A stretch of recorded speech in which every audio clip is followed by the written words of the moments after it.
आज के शो में बल्दिया कराची में सियासी माफिया, चीनी कंपनी को लाहक सिक्योरिटी खदशात।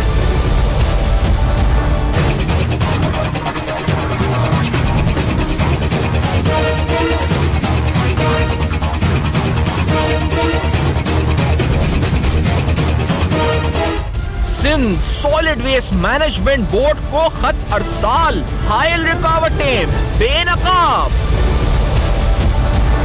सफाई सुथराई चीनी कंपनी से सिंध हुकूमत का मुआहिदा क्या खतरे में? अस्सलाम वालेकुम। पस पर्दा हकायक सनसनीखेज इंकशाफात प्रोग्राम बेनकाब में हूँ आपके साथ सैफान खान। आज एक इम्पोर्टेंट मसला, क्योंकि ये जिसका ताल्लुक पाकिस्तान में फॉरेन इन्वेस्टमेंट से है, सिक्योरिटी से है, फॉरनर्स की सिक्योरिटी से यकीनी तौर पर। मुल्क के अंदर इस वक्त पॉलिटिकल अनसर्टेनिटी, सेनेट इलेक्शंस, तमाम सियासी महाजराई हमको नजर आती है। लेकिन इस पूरी सूरत हाल में क्या बिलखुसूस सियासत की वजह से वो मंसूबे, जिन मंसूबों से हम जिन पर फख्र करते हैं, जिनके जरिए या उन दोस्तियों जिनके पर हम फख्र करते हैं, बिलखुसूस चीन से जो हमारी दोस्ती है, उन मंसूबों पर भी रुकावट आ रही है। इस सियासत की नज़र इस इनकॉम्पिटेंस, नाअहली, नेग्लिजेंस, एडमिनिस्ट्रेशन के फेलियर्स की वजह से हमें नजर आती है। बिलखुसूस बात करते हैं जब सीपैक प्रोजेक्ट्स की, और अगर चाइनीज़ की बात कर रहे हैं तो रिसेंटली कराची शहर में सिंध हुकूमत ने एक मुआहिदा किया जिसमें एक चाइनीज़ कंपनी के साथ कचरा साफ सुथरा कराची को करने के लिए कराची में डिस्ट्रिक्ट ईस्ट और डिस्ट्रिक्ट साउथ के अंदर ये मुआहिदा हुआ। इस इंपॉर्टेंट मुआहिदे की नज़र हमने देखा कि चाइनीज़ को ये कॉन्ट्रैक्ट दिया गया कि वो कराची शहर में सफाई सुथराई, कचरे का उठाने का काम, ये तमाम चीज़ें करेंगे। लेकिन इस पूरे मंजर में जिस तरह हमें नज़र आया कि बहुत अच्छा हो रहा है, या सिंध हुकूमत ने कहा कि सब कुछ सही हो रहा है, उस सूरत हाल में हमने देखा कि चीनी कंपनी जो है वो इस वक्त बहुत सी मुश्किलात से दो चार है। और इन मुश्किलात का अंदाजा आपको एक नहीं दो खतूत से होगा। एक खत जो सिंध सॉलिड वेस्ट मैनेजमेंट के एमडी को लिखा गया चीनी कंपनी के इस प्रोजेक्ट मैनेजर की तरफ से 7 मार्च 2018, यानी कुछ दिन कबल अब से। इस खत में Sindh solid waste management company को आइडेंटिफाई किया गया कि बिलखुसूस डिस्ट्रिक्ट वेस्ट में जब ये चाइनीज़ कंपनी अपना काम, अपना असर-ओ-सूख, अपने काम को बढ़ाने का सोच रही है तो उसको 3 मसाइल दरपेश हैं। उन्होंने कहा जी कि GIS मैपिंग जो होती है वो डिस्ट्रिक्ट वेस्ट में करने लगे कराची की, तो एक माफिया वो करने नहीं दे रहा। उसमें आगे जिक्र होता है बायोमेट्रिक एनरोलमेंट का, कि वो DMC के स्टाफ की बायोमेट्रिक अटेंडेंस, ताकि छुट्टियां ना करें, गोस्ट वर्कर्स ना हो, तो उनको मुज़ाहमत का सामना है। अनफॉर्चुनेटली ये तमाम बातें जो हैं, ये मुज़ाहमत सिर्फ ऐसी नहीं कि ज़बानी कलामी, बल्कि असले के जोर पर भी धमकाया, डराया जा रहा है चाइनीज स्टाफ को। हैरानकुन तौर पर इसमें यह भी लिखा है जी कि जिस तरह मैं आपको बताऊं कि during the operation our drivers were stopped and threatened by the union people, thus causing them hindrance in carrying off the routine operations। चीनी कंपनियों के ड्राइवरों को रोककर, गाड़ियों को रोककर धमकाना, डराना, ये DMC महकमा बल्दिया का स्टाफ कराची में कर रहा है। अनफॉर्चुनेटली इस चीनी कंपनी ने लिखा है कि हमने $30 मिलियन की सरमायाकारी पाकिस्तान में की है, और वो कहते हैं जी कि we are an international company and not being provided security, this is a security lapse अपने खत में वो लिखते हैं। और अनफॉर्चुनेटली ये सर्कमस्टांसेस कराची में हमें इसका सामना है इस सूरत हाल पे, क्योंकि और भी एक खत है जो मैं आपको दिखाऊंगा 8 मार्च का। और जिस तरह मैंने कहा जी कि ये बड़ा अहम तरीन मामला है, अहम तरीन इशू है, तो उससे बात करते हैं। हाफिज नईमुर रहमान साहब मेरे साथ मौजूद हैं, जमात इस्लामी के अमीर हैं, कराची के सीनियर सियासी कदावर शख्सियत करें कराची स्टूडियोज़ में। इम्तियाज सांडियो साहब ब्यूरो चीफ हैं अब तक कराची के, हमें ज्वाइन करें स्टूडियोज़ में। खुर्रमशेर जमान साहब पाकिस्तान तहरीक इंसाफ के सीनियर रुकन, मरकजी रहनुमा, सूबाई असम्बली के रुकन हैं, हमें ज्वाइन कर रहे हैं कराची में। साथ ही हमारे तीनों का बहुत शुक्रिया, आपने ज्वाइन किया। चांडियो साहब, ये यूनियन है, माफिया है, कौन है ये जो सब कर रहे हैं? कितना खतरा है चीनी को? और ये जिस तरह से चाइनीज लेटर में लिख रहे हैं, ये तो कॉन्ट्रैक्ट को खत्म करने का या सिक्योरिटी के खदशात इतने ज्यादा हैं कि लग रहा है खतरा है इस कॉन्ट्रैक्ट को। क्या होने लगा है? सैफान, बिल्कुल, क्योंकि ये चाइनीज कंपनी, 2 कंपनियां हैं, ईस्ट और साउथ में काम कर रही हैं। इन्होंने हुकूमत सिंध से मुआहिदा किया था कि हम जो कराची को साफ करने का प्रोग्राम शुरू करेंगे। ये उसके बाद अगर ये कामयाब हो जाता है तो पूरे सिंध में, खास तौर पर 6 डिस्ट्रिक्ट्स हैं कराची के, उन्हीं के अंदर ये होगा। अब मसला ये आया कि इससे पहले जो MD थे, जिसको अदालत ने हटाया है, AD संजनानी, उसकी एक यूनियन, मजदूर यूनियनों के साथ मुबैना तौर एक गठजोड़ था। वो वहाँ से करोड़ों रुपए माहाना भत्ता जो है वो लेते थे, क्योंकि कंपनीज को जो DMC के मुलाजमीन मिले हैं तकरीबन 2500 के करीब हैं, और उनमें से इस वक्त तक जो फिगर है वो 50% जो वर्कर्स हैं, सैनिटरी वर्कर्स हों या फिर उनके इंचार्ज हों, वो काम नहीं कर रहे। इनकी 3 मजदूर यूनियन है और एक इलीगल जो मजदूर यूनियन जो बताई जा रही है, जिसके चेयरमैन हैं जुल्फकार शाह, खुद साख्ता चेयरमैन है, रजिस्टर्ड भी नहीं है, और एक खातून है कनीज फातिमा। इनके लिए चाइनीज कंपनी ने खत लिखा, पहले वर्बली बताया हुकूमत को कि भाई ये हमें ब्लैकमेल कर रहे हैं, ये हमसे पैसे मांग रहे हैं, और 2 घंटे की गाड़ियां चलाने के लिए 90 लीटर पेट्रोल मांगा जा रहा है। इस तरीके से 25% जो चाइनीज कंपनी देती है अलाउंस वो भी मांगा जा रहा है, और जो तनख्वाह के मद में तकरीबन 5.5 करोड़ रुपए माहाना इनके जाते हैं, उनमें से अगर आप अंदाजा करें 50% वर्कर आएंगे ही नहीं और उनको भी वो पैसे दें, तो इस पर एमडी जो मौजूदा हैं वो आए हैं और उनको उन्होंने शिकायत की है जो अदालत के हुक्म पर लगे हैं। अब इससे पहले जो आप देखें तो Sindh solid waste management board एक माफिया के हाथ में था और पूरा शहर मफलूज था। इस चाइनीज कंपनी को प्रोजेक्ट देने के बावजूद कहीं सफाई नहीं होती थी। लयारी से लेकर सदर टाउन या जमशेद टाउन, इनमें आप देखें कि वहां हजारों टन कचरा जमा होता था। गाड़ियां इनके पास नहीं मौजूद थी लेकिन इस्तेमाल नहीं करते थे। अब नए एमडी ने आते ही जब चार्ज संभाला और शहर में सफाई सुथराई शुरू की तो ये मजदूर यूनियन उनके आड़े आ गए हैं और चाइनीज कंपनी का इल्जाम है कि जुल्फकार शाह और दीगर जो है हमसे भत्ता मांगते आए हैं। महमूदाबाद में उन्होंने उनकी कंपनी के सामने यूनियन का दफ्तर कायम किया और अब करोड़ों रुपए, तकरीबन 2 से 2.5 करोड़ रुपए ये जो घोस्ट मुलाजमीन है उनके मद में उनको जाते हैं। इस तरीके से 25% अलाउंस वो मांग रहे हैं। 90 लीटर पेट्रोल, अगर गाड़ी 2 घंटे चलेगी उनको 90 लीटर पेट्रोल किस खाते में दिया जाए? तो ये करोड़ों का गेम है और इसमें ये मजदूर यूनियन 2 दफा हड़ताल कर चुकी है चाइनीज कंपनी के खिलाफ और वो उनको असला भी दिखा चुके हैं।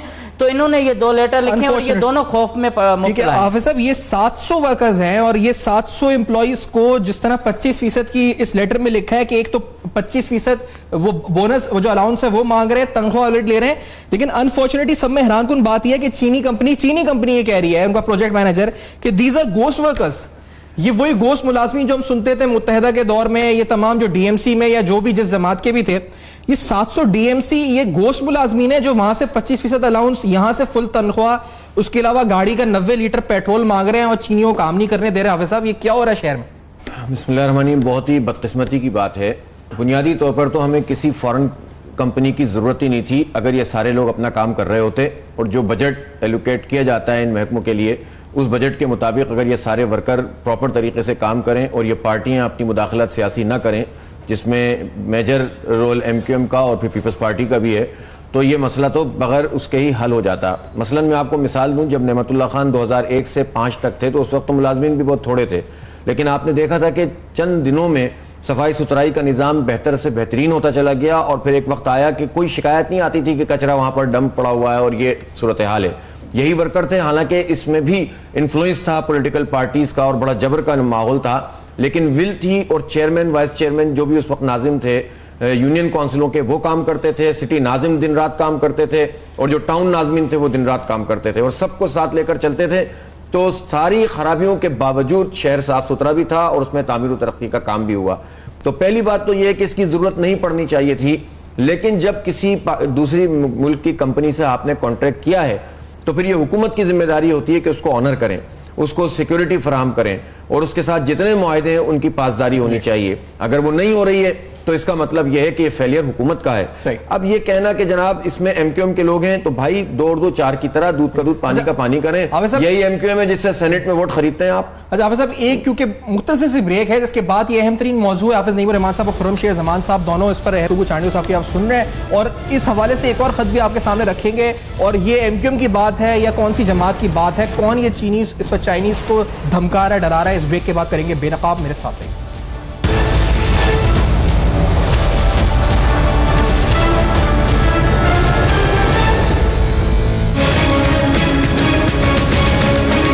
आवाज उठाई कंज्यूमर्स की, दिखाए कंज्यूमर क्राइम। इन खाली नशस्तों पर होंगे मुल्क के मेहमान जो करेंगे सवाल कि कब तक होगा कंज्यूमर का इस्तेसाल। चीजों में अब काम करना चाहते हैं।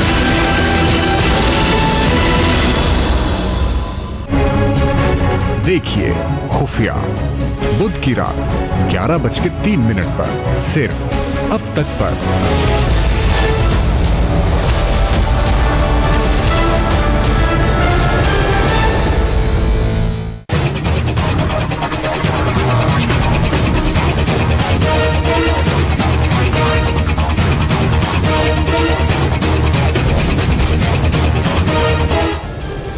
Welcome back. आप देख रहे हैं बेनकाब अहम तरीन दस्तावेजात, अहम तरीन खतूत कॉरेस्पॉन्डेंस जो चाइनीज प्रोजेक्ट मैनेजर ने किए हैं, जिस कंपनी का नाम है चेंगाई सैनिटेशन इंजीनियरिंग कंपनी। इस कंपनी ने मैनेजिंग डायरेक्टर लिखा है Sindh solid waste management board को कि जी हमारे साथ इस वक्त मुसलसल हैरेसमेंट हो रही है, असले के जोर पर जबानी तरह से हमें इस वक्त धमकाया जा रहा है, डराया जा रहा है। गोस्ट एम्प्लॉइज 700 वर्कर्स ऐसे हैं डीएमसी के, बायोमेट्रिक इंस्टॉल नहीं करने दी जा रही, अक्सर कामों में रुकावट और मुदाखलत की जा रही है। हाफिज साहब, आप गुफ्तगू कर रहे थे सर, ये आखिरकार रेंजर्स ऑपरेशन और तमाम चीजों के बाद माफिया ये गठजोड़ मौजूद है, अभी भी नजर आ रहा है शहर में, रोक रहा है, काम नहीं करने दे रहा फॉरेनर्स को। जाहिर सी बात है, आप ये देखिए कि देखिए मसला क्या है। मसला ये कि ये जो यूनियन एक नाम नेहाद यूनियन है, इसमें पीपल्स पार्टी के लोग भी हैं, इसमें एमक्यूएम के लोग भी हैं और इसमें अमेरिकन फंडेड एनजीओ से ताल्लुक रखने वाले खास लोग भी हैं जो चाइना के किसी भी काम को कामयाब होने देने में रुकावट डालते हैं। अगर कोई पावर प्लांट लग रहा है तो उसमें भी रुकावट डालते हैं, उसके लिए पूरी दुनिया में माहौल बनाना शुरू करते हैं कि एनवायरनमेंट को खतराते हैं। हालांकि दुनिया में सबसे बड़ा खतरा अमेरिका है जो एनवायरनमेंट को सबसे ज़्यादा नुकसान पहुंचाता है। तो वो फिनोमिना भी मौजूद है और पीपल्स पार्टी और एमक्यूएम के भी लोग मौजूद हैं कि जो इस काम को नहीं होने दे रहे। भाई पहले तुम खुद काम नहीं करते हो, फिर उसके बाद खुद ही पीपल्स पार्टी और एमक्यूएम ने मिलकर, यानी सिग्नेचर मौजूद थे डिस्ट्रिक्ट ईस्ट के चेयरमैन के, बाद में उसने कहा नहीं हमने गलत किया, वो किया और तुमने चाइनीज कंपनी को दिया। उस वक्त हम मुखालिफत कर रहे थे कि इसकी जरूरत नहीं है, लेकिन जब आपने एक मुआहदा कर लिया है तो उसके बाद तो आपको उसको ऑनर भी करना चाहिए और ये मुल्क की इज्जत का मामला है। तो इसका मतलब ये है कि ना शहर से मोहब्बत है ना मुल्क से मोहब्बत है, बस माल चाहिए, नोट चाहिए, इसी की जंग है। इसीलिए बज़ाहिर बड़ी मुखालिफत करते हैं ये दोनों, पीपल्स पार्टी और एमक्यूएम, लेकिन जब मौका आता है कराची को लूटने का तो मिलकर लूटते हैं, सेनेट में बिक जाते हैं, कीमतें लगा देते हैं अपनी। इसलिए शहर को बिल्कुल ये बेयारो मददगार छोड़ने की कोशिश कर रहे हैं। मैं समझता हूं कि इस पर शहर की जो मौसर कुव्वतें हैं, हम कोशिश कर रहे हैं, जमात इस्लामी मैदान में मौजूद है लोगों के मसाइल को हल करने के लिए और जद्दोजहद कर रही है। कि ये फॉरेनर्स का काम ही नहीं था, ये तो मतलब ये हो सकता था आराम से, बिल्कुल हो सकता था। मैं तो इस पर फर्म हूं। जब हमने करके दिखाया है ना, हमने तो इससे कम अमले के अंदर, इससे आधे से भी कम अमले के अंदर हमने पानी भी कराची के अंदर ठीक सप्लाई करके दिखाया है और इस तरह कचरा भी उठा के दिखाया है, मॉडल पार्क भी बना के दिखाए हैं, सफाई रोशनियां भी दी हैं, सीसी फ्लोरिंग भी की है। सारे बेसिक काम नेमतुल्लाह खान साहब के दौर में मुकम्मल हुआ, जिसमें बाद में फिर जो प्रोजेक्ट्स हैं उनके कुछ बड़े बड़े हुए तो लोगों ने कहा कि जनाब बड़ा काम हुआ है, जबकि चाइना कटिंग उस दौर में एमक्यूएम के पूरी तरह से हुई, उसका तो कोई हिसाब देने के लिए तैयार नहीं। खुर्रम साहब, आपके नजदीक ये काम पहले तो आप लोग क्या समझते हैं कि ये लोकली होना चाहिए था या फॉरेन होना चाहिए था, चाइनीज को कॉन्ट्रैक्ट देना चाहिए था? और जब कॉन्ट्रैक्ट हो गया, अभी बात ही हाफिज साहब ने सर, ये तो इज्जत का सवाल है, ये खत लिख रहे हैं, ये बता रहे हैं कि हमारे साथ क्या सुलूक बरता जा रहा है, सियासी महाज पे माफिया निशाना बना रहा है, ये क्या हो रहा है? आप इसे असेंबली के फ्लोर पर उठाएंगे खुर्रम साहब? कुछ तवज्जो दिलाओ, नोटिस या कुछ होना चाहिए आपकी तरफ से? अच्छा सिफान, देखें ये जितनी भी एग्रीमेंट्स होते हैं, जो इतने बड़े बड़े कॉन्ट्रैक्ट्स होते हैं जो खास तौर पे किसी फॉरेन फर्म से किया जाते हैं, तो बड़ी प्लानिंग के तहत होते हैं। उसकी प्लानिंग ये होती है कि सबसे पहले हालात ऐसे पैदा कर दिए जाते हैं कि आपका पूरा शहर खड़े होकर शोर मचाता है कि कचरा नहीं उठ रहा, कचरा नहीं उठा रहा, गली में कचरा, मोहल्ले में कचरा, लोगों के घरों के बाहर कचरा, उस हद तक नौयत को लेकर चले जाते हैं। उसके बाद ये कहते हैं कि ये काम हम नहीं कर पा रही हैं, ये काम हम किसी फॉरेन कंपनी को देंगे। अब मेरा तो सबसे पहले एहतजाज मैंने उस वक्त भी किया था कि जब इन्होंने किसी फॉरेन फर्म को दिया था कि देखें अगर हम कचरा उठा सकते हैं अपना, तो इसका मतलब है कि सूबे सिंध के अंदर तो आप कुछ और कर ही नहीं सकते हैं। सबसे पहले तो देना नहीं चाहिए था। अब जाहिर अगर दे दिए तो जिस तरीके से हाफिज साहब ने कहा हमने उसको ऑनर करना है, अभी उसको ऑनर भी नहीं करने देंगे ना। अब इनके और मामला आते हैं, देखिए इसके अंदर सब करप्शन मुलविस है।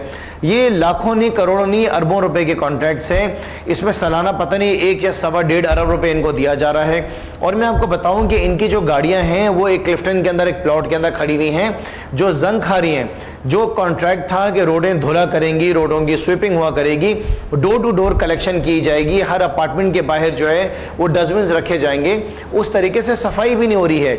इस कॉन्ट्रैक्ट के बाद भी सिंध असेंबली में बेशुमार दफ़ा मैंने ये आवाज़ उठाई है और लोकल गवर्नमेंट मिनिस्टर से सवाल किया है कि जनाब आला आपने तो अभी किसी चाइनीज़ फर्म को दे दिया है, आज आप उसको चेक भी नहीं कर पा रहे हैं, क्यों नहीं सफाई हो रही है? आपके पूरे शहर में स्वीपर्स मौजूद नहीं, जो स्वीपर्स मौजूद हैं वो स्वीपिंग करने आती नहीं, गलियां आज भी कचरे से भरी हुई हैं। लेकिन सवाल ये है कि जब आपने कॉन्ट्रैक्ट कर लिया है तो अब क्या मुश्किलात आ रही हैं? अब आपके अपने लोग मुलविस हैं, उसके अंदर कचरा नहीं उठाने देते, कॉन्ट्रैक्ट पूरा नहीं होने देते। तो देखें हकीकत यह है कि पाकिस्तान पीपल्स पार्टी की हुकूमत सूबे सिंध के अंदर मुकम्मल तौर पर एक्सपोज हो चुकी है। ये अवाम के सामने आ चुका है कि ये हर फोरम पे नाकाम हो गए हैं, चाहे वो सैनिटेशन का मामला हो, चाहे वो तालीम का हो, चाहे वो हेल्थ का हो। सैफान, एक चीज़ मुझे आप बताएं, सिर्फ एक इदारा बताएं जिसके अंदर ये कामयाब है। आज मैंने सैफान सिंध असेंबली में एक केस उठाया था कि 1.6 अरब रुपए जो है उसमें करप्शन हुई है दवाइयों के अंदर, कि 2 नंबर दवाइयाँ सूबे सिंध के अंदर लोगों को खिलाई गई हैं जिसका ड्रग टेस्ट नहीं हुआ है। उसको जो है निसार खोड़ो साहब ने अपोज कर दिया, और मजे की बात है कि वो रिपोर्ट जो थी वो मेरी जाती नहीं थी, वो ऑडिटर जनरल ऑफ पाकिस्तान की रिपोर्ट थी, और कहते हैं कि सबूत लेकर आए। तो जो मौजूदा हालात सैफान इस वक्त सूबे सिंध के अंदर चल रहे हैं, लेकिन मैं आपको बताऊं कि वो खतरनाक लेवल एक आपने जो जिक्र किया कि जंग लग रहा है गाड़ियों पर, तो ये इसमें भी किस हद तक नेग्लिजेंस है, क्योंकि इस खत में ये लिखा है कि इनको जो पेंडिंग पेमेंट्स थी, जो इनके वादे किए गए थे कि आपको अगर एम्प्लॉइज रखने हैं तो उनकी सैलरी आप देंगे या हम देंगे, वो पेंडिंग पेमेंट्स इनको जो है सिंध हुकूमत को क्लियर करनी थी या सॉलिड वेस्ट मैनेजमेंट डिपार्टमेंट को करनी थी। वो उसमें लिखते हैं जी, I would like to request you to kindly resolve the issue of pending bills. We have hired more than 700 work in south to date since October. 700 लोग सिर्फ डिस्ट्रिक्ट साउथ में हायर कर चुके हैं, जो तनख्वाहें भी ले रहे हैं इनसे, और सिंध हुकूमत बिल क्लियर नहीं कर रही इनके। तो वो किस तरह आगे काम करेंगे? इस तरह आप आर्ग्यूमेंट्स को आप इस तरह ऑनर करते हैं खुर्रम साहब? सर इनकी नियतों के अंदर फुकदान है ना, इनकी नियत ही नहीं है, ये चाहते ही नहीं कि चीज़ें बेहतर हो। कराची को जो उन्होंने हशर किया, देखिए हम तो कराची रोना डालते हैं क्योंकि हम कराची के अंदर बैठे हुए। आप कराची से गुजर के हैदराबाद आगे तक जाएं तो आप अपने कानों को पकड़ लेंगे। जो हालात लोगों के वहाँ पर हैं वो तो इतने बुरे हालात हैं कि हम कहेंगे हम तो फिर भी अच्छे हालात के अंदर रह रहे हैं। इनके कॉन्ट्रैक्ट जो इनके आपस में एग्रीमेंट्स हुए हैं वो आपने बिल्कुल ठीक फरमाया। मुझे शिकायतें आ चुकी हैं कि जो एग्रीमेंट्स हमारे हुए हैं, जो पॉइंट्स हमारे हैं, उसके ऊपर पूरा मिनिस्टर साहब उतर ही नहीं रहे। अच्छा, लोकल गवर्नमेंट मिनिस्टर साहब से अगर असेंबली में सवाल करें, हम उनसे सवाल करते हैं ए, वो जवाब देते हैं बी के बारे में। उनसे पूछते हैं कि ये काम नहीं हो रहा, तो वो जवाब देते हैं कि जी मेरे भाई बताऊं कि पाकिस्तान पीपल्स पार्टी ने इतना काम किया है, पाकिस्तान पीपल्स पार्टी जब इख्तियार में आई तो ऐसे हालात थे, हमने ऐसा कर दिया। तो हकीकत ये है कि बहुत ज़्यादा बुरे हालात हैं, सफाई सुथराई के हालात बुरे हैं। अब देखें ना कि अब ये रह गया, अब सुप्रीम कोर्ट जो पानी का मामला हुआ है कि कराची शहर में 70% लोगों के पीने का साफ पानी नहीं है, अब अगला मामला उठाया जाएगा सफाई सुथराई का। पिछले दिनों सुनने में आया था कि 1 अरब रुपए जो है कि एक बिल्डर ने दिए हैं इनको, मेयर को, कचरा उठाने के, वो अल्लाह जाने पैसे कहाँ गए। उसके अलावा अरबों रुपए, 1800 अरब रुपए का जो डेवलपमेंट फंड है वो अल्लाह जाने कहाँ गया है। हम तो बड़ी बेबसी वाले हालात के अंदर है। लेकिन देखिए इसका कसूर क्या है, इसकी कसूर की इसका जिम्मेदार कौन है? हमारी आवाम भी जिम्मेदार है ना। क्या आप वापस पाकिस्तान पीपल्स पार्टी को जाके वोट देंगे? क्या वापस MQM को जाके वोट देंगे? इनका असल चेहरा तो आवाम के सामने आ गया है। इन्होंने अपने वोट का भी जो ना तकद्दुस रखा, वो भी जाके इन्होंने बेच दिया। लिहाजा अगर सैफान हमारे पास कोई हल है तो सैफान में बस खत्म कर रहा हूं, अगर हमारे पास कोई हल है तो सिर्फ एक हल है, वो ये कि इन लोगों को वापस मत आजमाया जाए। जिनको वापस आजमा लिया है इनसे छुटकारा हासिल किया जाए। ये तो आपकी पॉलिटिकल स्ट्रेटजी सही है, मुल्क के सूबे में है वो पूरी की जाए। ठीक है, I have to take a break, और मैं ब्रेक के बाद आके, क्योंकि माहाना कितना भत्ता लिया जाता है इन और इस सिलसिले में सिक्योरिटी इदारे क्या कर सकते हैं, क्योंकि ये फॉरेनर्स हैं और स्ट्रेटेजिकली इनकी इंपॉर्टेंस कितनी ज्यादा है। बहुत से अहम मामला बेनकाब करेंगे, मेरे साथ रहिए।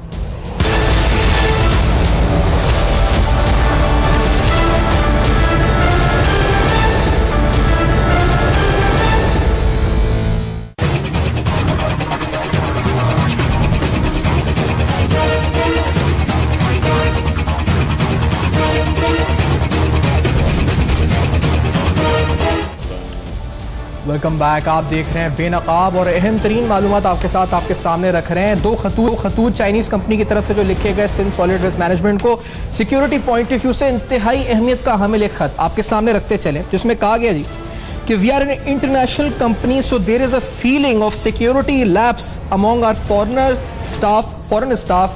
We don't want them to develop such feeling of discouragement from this aspect. We have not seen any arrangement so far regarding this matter. It is therefore requested to do the needful as soon as possible. अब ये security threaten feel कर रहे हैं Chinese और लिख रहे हैं Sindh solid waste management को। आखिरकार क्या हो रहा है इसमें? सिक्योरिटी इदारे चाइनीज साहब क्या कर सकते हैं?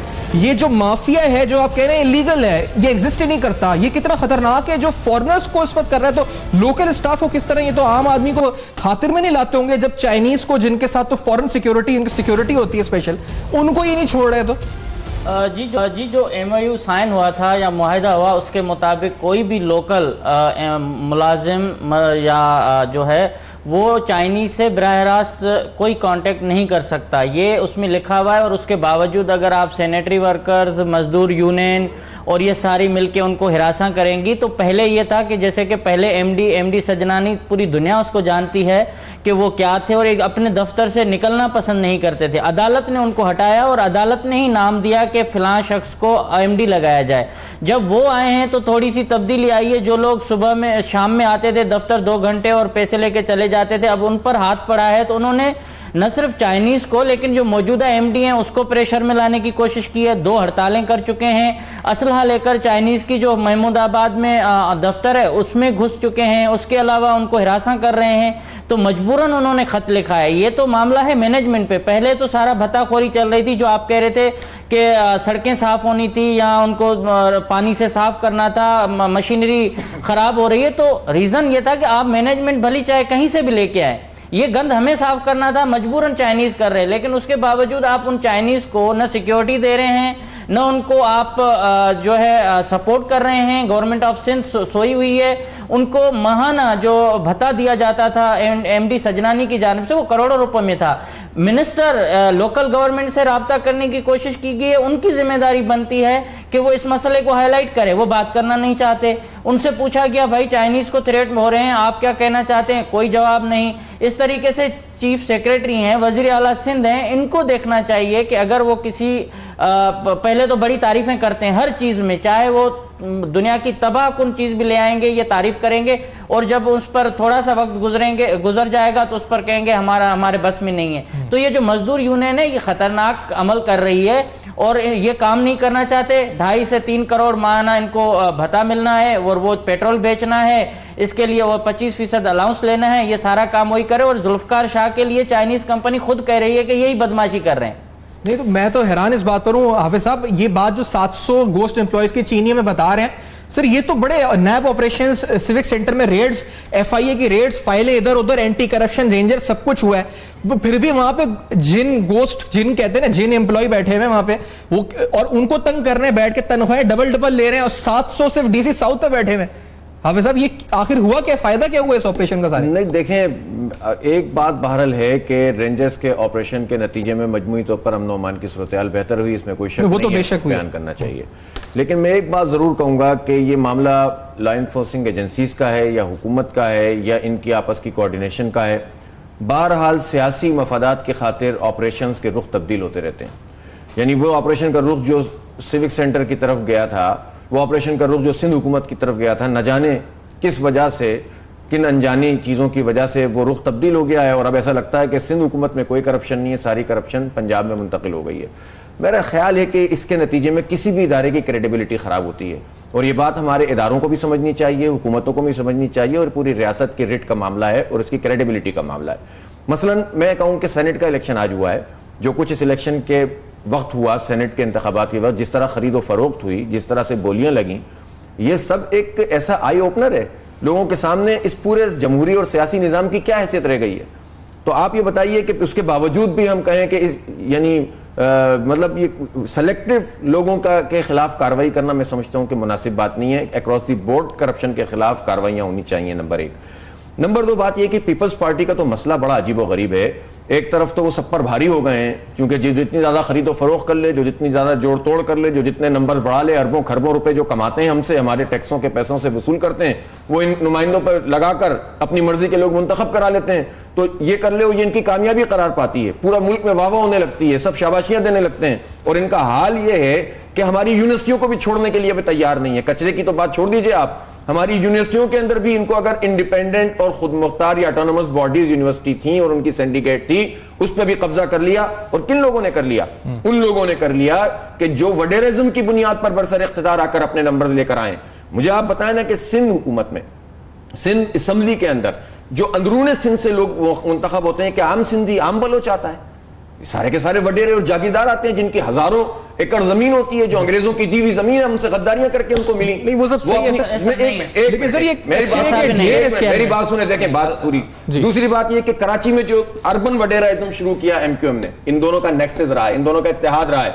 और कराची का बेड़ा गर्क करने। अब मैं सिर्फ कराची की यूनिवर्सिटियों की बात नहीं कर रहा, Khairpur university, Sindh university, Quaid e Awam university, Mehran university, Karachi university, NED university, अब मुझे बताएं कि वाइस चांसलर के ढेर पड़े रहेंगे, कोई सफाई करने के लिए आएगा तो उस पर ये उसके साथ सुलूक बढ़ता जाएगा। तो ये क्या कर रही है हुकूमत? ये हुकूमत किससे शिकायत कर रही है? मतलब सिंध सॉलिड वेस्ट मैनेजमेंट तो अपने हाथ में लिया है इन्होंने, एमक्यूएम को तो एतराज है कि हमसे इख्तियार ले लिया। वो अलग बात है कि इनके लोग तो अभी भी उसी तरह से मौजूद हैं, भत्तों का निजाम तो अभी भी किसी न किसी तौर पर चल रहा है, लेकिन ये मिलकर ही बेड़ा गर्क कर रहे हैं। मैं कहने का मकसद ये कि किस चीज को छोड़ रहे हैं, ये तालीम को भी नहीं छोड़ रहे, सफाई सुथराई नहीं कर रहे, जमीनें खा गए हैं, चाइना कटिंग कर दी है, फिर भी बड़े जमहूरी लोग हैं। और कभी कभी ये बिल्कुल किसी की बिलो आई भी बन जाते हैं, मतलब आंख का तारा बन जाते हैं जो है वो, और उसके नतीजे में अचानक से इनके ऊपर से करप्शन की चीजें खत्म हो जाती हैं, दूसरों के ऊपर लग जाती हैं, फिर दूसरों से हट जाती हैं, इन पे लग जाती हैं। तो ये रियासत को, इदारों को, अदलिया को, तमाम लोगों को सोचना पड़ेगा कि आपकी जो रुख होता है इंसाफ फराहम करने का, अगर वो मार्जिनलाइज करके किया जाएगा तो जो चोर भी पकड़ा जाता है वो भी अपने आप को मजलूम साबित करना शुरू कर देता है। और यही बात को बढ़ाते हुए खुर्रम साहब, ये औरंगी बल्दिया के इलाके हैं, डीसी जो वेस्ट का इलाका है, उधर ये करना चाह रहे हैं सिस्टम बढ़ाने के लिए, तो वहां जीआईएस मैपिंग नहीं करने दी जा रही, बायोमेट्रिक सिस्टम इंस्टॉलेशन नहीं करने जा रही, obstruction in mini trappers operation last week. Sir ये 3-4 इन्होंने हाईलाइट किए। इंपॉर्टेंट ये कि इनको फंक्शन वेस्ट के इलाके में प्रिपरेटरी वर्क या एग्जीक्यूशन के लिए इनको रोका जा रहा है, नहीं करने दिया जा रहा। खुर्रम साहब, क्या आपके नजदीक किसको फौरी एक्शन लेना चाहिए? कि रेंजर्स को, लॉ एनफोर्समेंट को आ जाना चाहिए? क्या करना चाहिए इनको फराहम करने के लिए सिक्योरिटी? अच्छा सैफान, मैं आपसे गुजारिश करूंगा कि ये जो लेटर आपके पास है जो इन्होंने गवर्नमेंट ऑफ सिंध को लिखा है, ये लेटर आप मुझे ईमेल कर दें। मैं इस लेटर को लेके कल आईजी सिंध के पास जाऊंगा, इस लेटर को लेके कल मैं लोकल गवर्नमेंट मिनिस्टर के पास जाऊंगा और इन दोनों लोगों से मैं डिमांड करूंगा। अभी आपको शो के बाद प्रोड्यूसर साहब दे देंगे, फराहम कर देंगे जी। बिल्कुल बिल्कुल, आप मुझे ईमेल कर देंगे लेटर्स लेके। कल मैंने आपसे बताया कि दोनों डिपार्टमेंट्स के जाऊंगा और उसके साथ साथ सिंध असेंबली के अंदर भी हम इसको उठाएंगे और हम डिमांड करेंगे कि इनको जो भी रिक्वायर्ड सिक्योरिटी है वो दी जाए और उसके साथ साथ जो इनके साथ एग्रीमेंट हुआ हुआ है, जो रूल्स एंड रेगुलेशन पे हुआ हुआ है, उसको पूरा किया जाए। लेकिन उसके साथ साथ सैफान, जो चीज़ ज़रूरी है कि जहाँ हमारा शहर कराची जो कचरे का ढेर बना हुआ है इस वक्त, डिस्ट्रिक्ट साउथ के अंदर और डिस्ट्रिक्ट ईस्ट के अंदर, ये 2 डिस्ट्रिक्ट्स हैं जहाँ पर इनके एग्रीमेंट्स हुए हैं जो फंक्शनल है। वहाँ पे सफाई नहीं हो रही है, एग्रीमेंट के हिसाब से door to door garbage collection नहीं हो रही है, डस्टबिन बाहर नहीं रखे गए हैं, डस्टबिन के साथ साथ उन्होंने प्लास्टिक बैग जो देने थे वो नहीं फराहम कर रहे हैं, हर गली के अंदर जो स्वीपिंग होनी है वो स्वीपिंग नहीं हो रही है। उसके अलावा ऐसे बहुत से इलाके हैं जहाँ पे कचरों के ढेर हैं वो नहीं उठाए जा रहे हैं।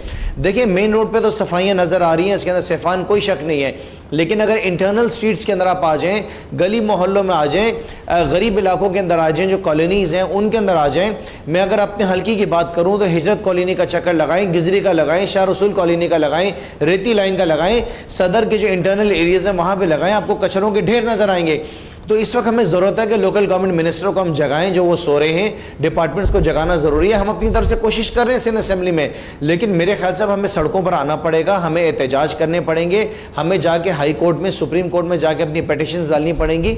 ये तो हमें बीमार कर रहे हैं, इनकी जिम्मेदारी है, इन्होंने ठेका उठाया हुआ है कि जिस तरीके से गंदे पानी के जरिए हमें बीमार कर रहे हैं, इसी तरीके से हमारी गली मोहल्लों में कचरा पड़ा हुआ है वो नहीं उठाया जा रहा है। हमारा एक इलाका रतन तलाव, वहाँ पे आप चले जाएं तो आप इतना परेशान हो जाएंगे कि नाला भी कचरे से भरा हुआ है और नाले के साथ कचरा कुंडियाँ भी बनी हुई हैं। असेंबली में जब आवाज़ उठाएं तो सीनियर मिनिस्टर, जिनका नाम मैंने मिस्टर अपोज रखा है, जिनका काम ही हर चीज़ अपोज करना है, वो कहते हैं कि जी मैं अपोज करता हूँ, खुर्रम शेर जमान गलत कह रहे हैं, खुर्रम शेर जमान झूठ बोल रहे हैं, खुर्रम शेर जमान सबूत नहीं लेकर आए। मेरी तो समझ है कि इनको राजी किस तरीके से करें। लिहाजा हमें अपनी जंग जारी रखनी पड़ेगी। आप सहाफ़ियों का बहुत बड़ा रोल है, आप मीडिया चैनल्स का बहुत बड़ा रोल है, आपका बहुत सपोर्ट है हमारे लिए। आपके सपोर्ट की वजह से जिस तरह के इश्यूज आप लेकर आते हैं हमारे लिए भी आसानी होती है। लेकिन ये मुकाबला जारी रहेगा इंशाल्लाह 2018 में। इनको हमेशा के लिए फारिग करेंगे सूबे सिंध से। अच्छा, आप कह रहे हैं आईजी साहब को अप्रोच करेंगे। चांडियो साहब, ये आपको लगता है कि ये सिंध सॉलिड वेस्ट मैनेजमेंट को खुद आगे बढ़ना चाहिए, इस मामले को लेके अप्रोच करना चाहिए लॉ एनफोर्समेंट को, या वो नहीं कर रहे? उनके एमडी साहब क्यों नहीं कर रहे आगे? जी, जो मौजूदा एमडी हैं उन्होंने बिल्कुल ये मामला अपने अथॉरिटीज़ के सामने रखा है। देखें, वो एमडी अपनी हदूद क्रॉस नहीं कर सकता। वो इमीडिएट बॉस जो हैं उनके चीफ सेक्रेटरी हैं, उनको बता सकते हैं, जो लेटर्स आए हैं उनको लेकर वो जा सकते हैं, खतों पे किताबत कर सकते हैं। लेकिन इतनी बड़ी माफिया जहाँ दफ्तर में घुसकर उनको धमकियाँ दी जाएँ, जहां चाइनीज़ कंपनी के अंदर जाएं, तो मेरे ख्याल में बहुत सारे मसाइल हैं। और इसके बाद आईजी सिंध की बात करें तो मेरे ख्याल में पूरी हिस्ट्री में अगर उठा के देखें, जितने अख्तियारात मौजूदा आईजी को हैं और उतने ही बेख्तियार होकर वो काम कर रहे हैं। तो ये मामला लोकल पुलिसिंग का है। रेंजर्स को तब लेके आया जाए जब मामलात बहुत खतरनाक हद तक बढ़ जाएं। हर मामले में रेंजर्स, गली मोहल्ले में किचरे के मामले पे रेंजर्स, छोटी छोटी भताखोरी पे रेंजर्स, तो इनकी पुलिस क्या कर रही है? सिर्फ कमदारी कर रही है। आईजी साहब अपने दोस्तों को नवाजने के उसमें लगे हुए हैं, तो उनको पता ही नहीं है कि सूबे के अंदर क्या हो रहे हैं। मैं थोड़ा सा अपोज करूंगा कि देखें, जो सियासी जमातें हैं उनको तो अपना किरदार अदा करना चाहिए। सिर्फ कराची कराची कर रहे हैं, आप हैदराबाद भी करें, लाड़काना भी करें, सखर भी करें, तो वहां के लोग भी तो गुलामी से निकल के आएंगे ना। वो नहीं हो रहा है, वो सिर्फ वडेरे नहीं आ रहे, लेकिन क्योंकि ऑप्शन ही नहीं दे रहे आप, तो जाहिर है सब यही होगा जो अब हो रहा है। और इस मामले में जो थ्रेट्स हैं वो इनके जो दूसरे एम्प्लॉइज हैं उनको भी हैं, सिर्फ एमडी को या चाइनीज को नहीं है। मेरे ख्याल में इस मामले को पुलिस को देखना चाहिए और ईमानदारी से देखना चाहिए। और अभी हम ये फराम भी कर देंगे खतूत खुर्रम आपको भी शो के बाद। हाफिज साहब आपका शुक्रिया अदा करेंगे, चांदी साहब आपका भी शुक्रिया अदा करेंगे। अहम तरीन मामला आपके है सिक्योरिटी लैब्स चाइनीज वर्कर्स के साथ कराची शहर में क्या हो रहा है और उनको क्या सिक्योरिटी खदशात लाहक हैं। उस कॉन्ट्रैक्ट को जो सफाई सुथराई का था कराची शहर के, उस कॉन्ट्रैक्ट को क्या खतरात लाहक हैं आपके सामने रखा। फीडबैक जरूर दीजिएगा फेसबुक, ईमेल और ट्विटर पे। देखते रहेगा, अब तक अपना बहुत ख्याल रखिएगा।